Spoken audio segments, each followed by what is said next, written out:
Sa kanyang latest showbiz update, ibinahagi ni OG Diaz ang kumpirmasyong exclusively dating sina Richard Gutierrez at Barbie Imperial. Ang balitang ito ay kumalat matapos na mapansin ng mga netizens ang ilang spotted moments ng dalawa sa social media, na nagbigay daan sa usap-usapan tungkol sa kanilang espesyal na relasyon.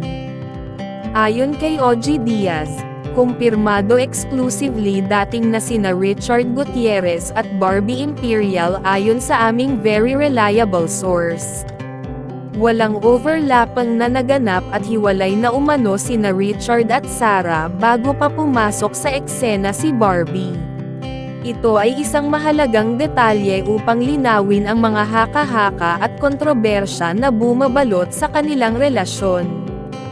Ipinahayag din ni OG na matagal nang naghiwalay sina Richard at ang kanyang dating asawang si Sarah. Last year pa hiwalay umano ang mag-asawa, pareho ng single at co-parenting na lang sa kanilang dalawang anak, dagdag niya. Ang hiwalayan ng mag-asawa ay tila maayos at pareho silang nakatuon sa pagpapalaki ng kanilang mga anak. Patungkol kay Barbie, sinabi ni OG na ngayong taon lamang siya nakapalagayan ng loob ni Richard. Si Barbie ay ngayong taon lang nakapalagayan ng loob ni Richard. Ani niya, nilinaw rin na walang kinalaman si Barbie sa hiwalayang naganap. Barbie had nothing to do with the hiwalayang issue, ang mariing pahayag ni OG Diaz.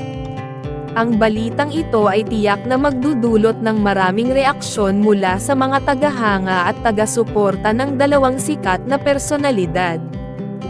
Habang umaasa ang marami na magiging masaya at matagumpay ang kanilang relasyon, mahalaga ring tandaan na ang bawat indibidwal ay may sariling buhay at desisyon na dapat igalang.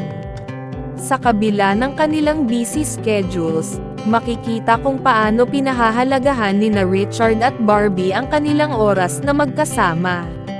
Ang kanilang relasyon ay isang patunay na sa gitna ng kasikatan at karera, mahalaga pa rin ang pagkakaroon ng tunay na koneksyon at pagmamahalan. Sa pagtatapos, inaabangan ng lahat ang susunod na kabanata sa kwento nina Richard Gutierrez at Barbie Imperial. Ang kanilang love story ay tiyak na magsisilbing inspirasyon sa marami, na ang tunay na pag-ibig ay maaaring matagpuan sa tamang panahon at pagkakataon.